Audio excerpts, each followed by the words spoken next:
జై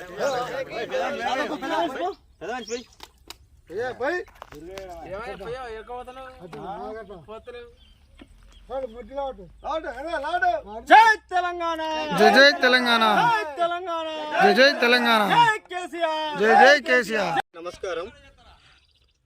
ఈరోజు మొన్న మార్చి 2 తారీఖు నాడు జిల్లాలో కేటీఆర్ గారు వస్తే బాణాప చెరువులోకి నీళ్లు కావాలని రైతులందరూ వెళ్ళి అడగడం జరిగింది. పుట్టదశలో ఉన్న పొలాలన్నీ ఎండిపోతున్నాయి సార్, మాకు నీళ్లు కావాలని అడగగానే వెంటనే ఎస్ఈ గారికి, డిఈ గారికి, ఈఈ గారికి ఫోన్ చేసి 3 గ్రామాల రైతులను కూర్చోబెట్టి నీళ్లు రప్పించడం జరిగింది.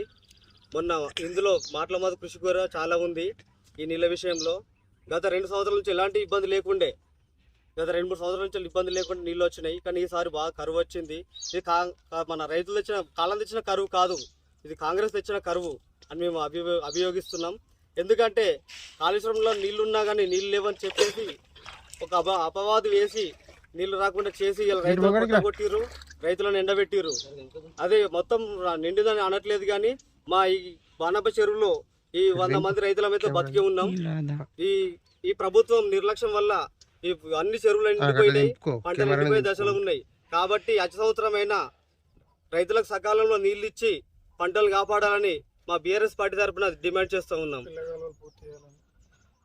మా ప్రభుత్వంలో పెద్ద కాలువలు అన్ని కంప్లీట్ అయినాయి, ఉప కాలువలు మాత్రమే మిగిలినాయి. మళ్ళీ వచ్చినప్పుడు ఆయన్ని కాలువలు చేస్తామని అనుకున్నాము, కానీ దురదృష్టవశాత్తు రాలేదు.